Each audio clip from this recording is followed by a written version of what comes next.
Let's talk about beauty of walk alone. আমার personal story এই পর্যন্ত যারা শুনেছেন তাদের কাছে হয়তো মনে হতে পারে যে আমার প্রত্যেকটা জার্নিতেই অনেক বেশি কষ্ট, বাট আজকে আমি শেয়ার করব যে এই জার্নিতে কতটা সৌন্দর্য ছিল এবং প্রত্যেকটা জায়গায় প্রত্যেকটা মানুষ আমাকে হেল্প করেছে যাদের সাথে আমি আগে পরিচিত ছিলাম না। সো একদম শুরু থেকে যদি স্টার্ট করি, প্রথম স্টোরিটাই হচ্ছে আমি যখন ১২২ টাকা নিয়ে বাড়ি থেকে পালায় আসি ঢাকাতে, তখন আমার যারা বন্ধু ছিল তখনকার আমার স্কুল ফ্রেন্ড, তারা আমার ভাইয়ের মতো আমাকে আশ্রয় দিয়েছিল তাদের বাসায়। যদিও সেই সময়টায় তাদের নিজেদেরও থাকার অনেক সমস্যা ছিল, কারণ আমরা আসলে সবাই জানি স্টুডেন্ট অবস্থায় নিশ্চয়ই বাড়ি থেকে অনেক বেশি টাকা দেয় না, যেখানে ঢাকায় একজন এক্সট্রা মানুষকে রেখে তারা খাওয়াতে পারে অথবা রাখতে পারে তাদের সাথে। সেই সময়টা আমার ওই বন্ধুরাই আমাকে জায়গা দিয়েছিল এবং তাদের আমার সব কিছু তাদের উপরেই চলছিল।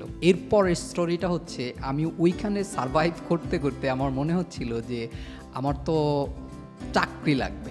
চাকরির কথা ভাবতে ভাবতে একটা সময় এমন হলো যে ওরা বাড়িতে চলে যায়। ওরা যখন বাড়িতে চলে যায় তখন আমার এখানে খাবার দাবার সব কিছু বন্ধ হয়ে যায়, কারণ যা খাবারের সিস্টেম ছিল ওই সিস্টেমগুলো সব অফ হয়ে যাওয়ার পরে আমার কাছে এমন কোনো টাকাও ছিল না যেই টাকা খরচ করে আমি নিজে খেতে পারি। তখন একদম দেখা যায় আমি না খেয়ে থাকার মতো অবস্থা। ওই সময়টায় আরেকজন মানুষ আমাকে হেল্প করেছে, যিনি নিজে ব্যস্ততার জন্য দুপুরে রান্না করতে পারতেন না, মাঝে মাঝে বাইরে খেতেন। তখন আমি স্টার্ট করলাম তার রান্না করে দেয়া। আমি তার রান্নাটা করে দেওয়ার বিনিময়ে আমি দুপুরের খাবারটা খেতে পারতাম। যেই মানুষটা আমাকে দুপুরের খাবারটা খেতে দিতেন উনি একদমই আমার পরিচিত ছিলেন না, উনি অন্য কেউ ছিলেন, একদমই অন্য কেউ। সো ওই সময়টাও আমি সারভাইভ করে যাই। এরপরে আমি যখন চাকরি পাই, আমি গার্মেন্টসে যখন চাকরি স্টার্ট করি, এই গার্মেন্টসের চাকরিটাও আমি রাস্তায় বিকেলবেলা রাস্তায় হাঁটতাম, রাস্তায় আমার দুইজন মানুষের সাথে পরিচয় হয়েছিল। ওই দুইজন মানুষ আমাকে ইনফরমেশন দিয়েছে যে অমুক জায়গায় জবের অপশন আছে, আমি ইন্টারভিউ দিয়ে যদি ওইখানে ইন্টারভিউ নেওয়ার পরে আমাকে যদি তারা চুজ করে দেন আমার ওই জবটা হয়ে যাবে। সো আমি ওই ইন্টারভিউ প্রসেসের মধ্য দিয়ে ওই জবটাও পেয়েছিলাম। তাও যাদের কাছ থেকে আমি ইনফরমেশন পেয়েছিলাম তাদের সাথে আমার একদম রাস্তায় পরিচয়। ওই কাজটা করতে করতে একদম আমি যখন গার্মেন্টসের কাজ করছিলাম, ওই কাজের মধ্যে থাকতে থাকতেই আমার এক বন্ধুর মামা, আমি যেহেতু কম্পিউটার জানতাম এবং উনিও জানতো যে আমি কম্পিউটার অ্যাটলিস্ট মিনিমাম জিনিস পারি, টাইপ করতে পারি, মাইক্রোসফট ওয়ার্ড, এক্সেল, এই জিনিসগুলো আমি পারি। উনি আমাকে একটা জব দিয়েছিলেন, যেই জবটা হচ্ছে কম্পিউটার অপারেটরের। তখন আমি ওই গার্মেন্টসের চাকরিটা ছেড়ে দিয়ে কম্পিউটার অপারেটর জয়েন করি। সো এইখানেও এমন একজন মানুষ আমাকে হেল্প করেছে যে আমার বন্ধুর মামা। এবং এখানে শেষ না, আমি যখন ওই জবটা স্টার্ট করি এর মধ্যেই ওই মামা দেখতে পেয়েছিলেন যে আমি খুব অভাবের মধ্যে যাচ্ছে আমার সময়। ইভেন আমি যে দুপুরে লাঞ্চ করব ওই টাকাও আমার কাছে নাই।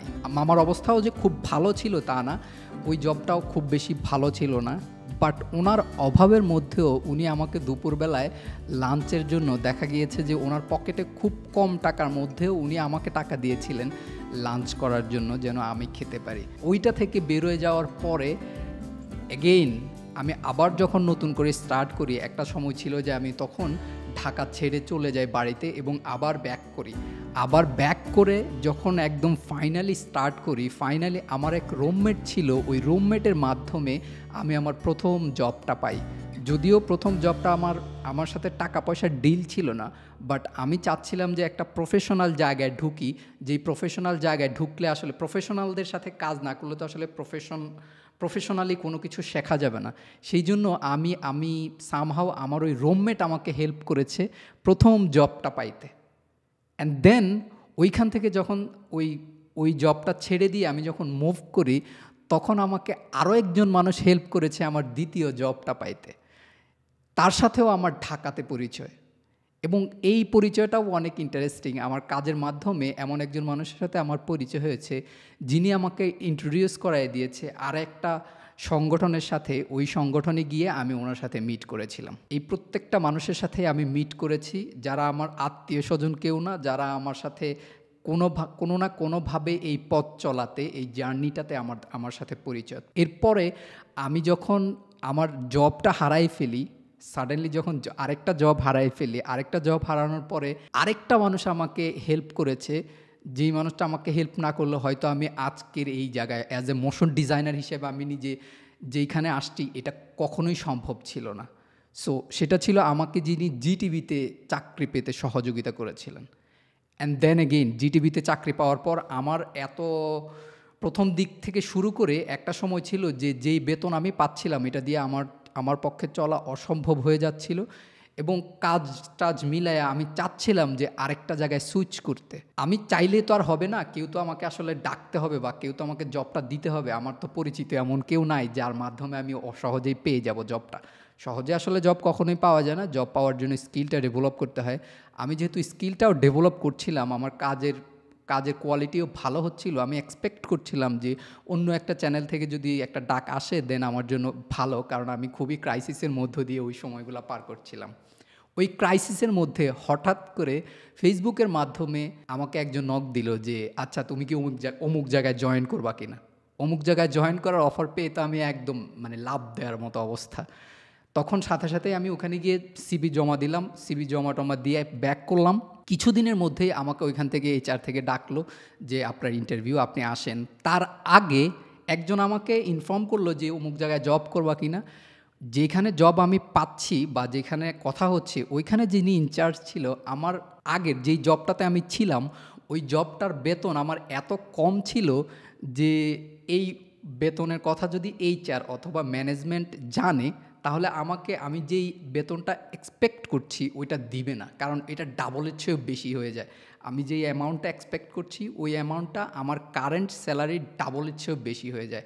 তখন এখানে আরও নাইসলি আমি হেল্প পেলাম, যেটা আমার যে ইনচার্জ ছিল, বেসিক্যালি আমার যে ডিপার্টমেন্ট ইনচার্জ ছিল যার সাথে আমার সব কথাবার্তা হচ্ছে, তিনি আমাকে বললেন যে দেখো তোমার বেতন নিয়ে কারোর সাথে কোনো কথা বলার দরকার নাই, আমি বেতন নিয়ে কথা বলবো। তুমি জাস্ট শুধু যদি তোমাকে ইন্টারভিউতে বেতন নিয়ে কিছু বলে তুমি বলে দিও যে আমি ভাইয়ের সাথে কথা বলেছি। সো আমার ইন্টারভিউ সবসময় যেটা হয়, যেহেতু আমি কোনো না কোনো মাধ্যমে একটা রেফারেন্স থাকে যে হি ইজ গুড, আমি যেই লেভেলে ছিলাম ওই লেভেলেই সামহাও আমি ভালো ছিলাম বা আমাকে সবাই রেফার করতো ভালোভাবেই, সেই জন্য আমাকে কোনো জবে কোনো কঠিন ইন্টারভিউ পরীক্ষা দিতে হয় নাই। আমার ইন্টারভিউতে সবসময় এক ধরনের গল্প টল্প করেই শেষ হয়ে যায় এবং আমার ফাইনাল কথা হয় যে কবে জয়েন করতে পারবো। সো ওইখানে এরকম কথাবার্তা ছিল। ফাইনালি যখন জিজ্ঞেস করলো যে এক্সপেকটেশন কি, তখন আমি বলে দিছি যে এক্সপেকটেশন নিয়ে কথা হয়েছে, সব ভাই জানে, আমি জানি না উনি কিভাবে ম্যানেজ করছে, বাট উনি আমাকে বলছে যে তোমার এটা বলার দরকার নাই। যেখানে অনেক জায়গায় আমরা যখন জব নিতে যাই তখন দেখা যায় যে এই ধরনের পরিস্থিতিতে আমাদের অনেকেই প্রেশারে ফেলে দেয় যে তুমি তো এত পাও, এখন কেন এত এক্সপেক্ট করো, এটা তো ঠিক না। বাট সেই জায়গায় আমি এমনভাবে হেল্প পেয়েছি যেটা আসলে আমি কল্পনাই করি নাই। অ্যান্ড দেন এগেইন আমি যেদিন এই জবটা কনফার্ম হয় সেই দিন আমি ওই অফিস থেকে বেরোয়ে, আগের যে অফিসটাতে আমি জব করতাম ওই অফিসে আমি বাসে যেতে পারতাম, রিক্সায় যেতে পারতাম। আমি কখন যে এখান থেকে ওইখানে হেঁটে চলে গেছি আমি বলতেই পারবো না। আমার এইটা মনেই নাই যে আমার বাস অথবা রিক্সা কোনো কিছু একটা দিয়ে এখান থেকে ওইখানে যাওয়া উচিত।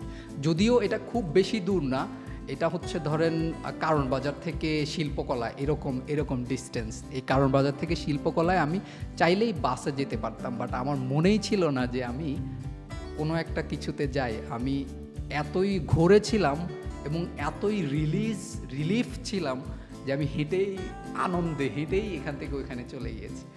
মাঝ পথে যাওয়ার পরে আমি বুঝতে পারলাম ও আচ্ছা, আমি তো বাসে অথবা রিক্সায় যেতে পারতাম, আমি কেন হেঁটে যাচ্ছি। এই হলো আমরা যখন কোনো কিছু একটা স্টার্ট করি অথবা মানুষ যখন একা পথ চলতে থাকে, এন্ড অফ দ্য ডেতে আমরা অনেক অ্যাচিভমেন্ট দেখি যে অমুকের এই অ্যাচিভমেন্ট, তমুকের এই অ্যাচিভমেন্ট, বাট প্রত্যেকটা ইন্ডিভিজুয়াল অ্যাচিভমেন্টের পেছনে অনেক মানুষের সহযোগিতা থাকে, অনেক মানুষের, যেইগুলা হয়তো আমরা ওইভাবে কখনো বলি না, যেগুলি হয়তো ওইভাবে কখনোই সামনে আসে না। প্রত্যেকটা জার্নির আশেপাশে অনেক মানুষ থাকে, যেই মানুষগুলার সহযোগিতায়, যেই মানুষগুলার হেল্প পেয়ে একটা মানুষ তার ডেস্টিনেশন রিচ করে, সেটা যেই কোনো পর্যায়ে হোক, যেইভাবেই হোক। সো যেমন ভয় পাওয়া যাবে না যে আমি জার্নিটা স্টার্ট করবো কিনা, আমাকে কে হেল্প করবে, এটা যেমন সত্যি, আবার স্টার্ট করে দিলে এমন অনেক জায়গা থেকে হেল্প আসবে যেটা আসলে আমরা কখনো ভাবতেই পারি না যে সামহাও আমি এই রকম একটা জায়গা থেকে সহযোগিতা পাবো। সো সব গল্পই কিন্তু দুঃখের না, অনেক সুখেরও গল্প আছে এবং অনেক সুন্দর গল্প আছে, আর অনেক এক্সাইটিং মোমেন্ট এখান থেকে, এই যে যেখানে আমি স্টপ করলাম এরপর থেকে আরও বেশি দুর্দান্ত, আরও এক্সাইটিং গল্প আছে যেটা হয়তো পরবর্তী কোনো ভিডিওতে শেয়ার করব।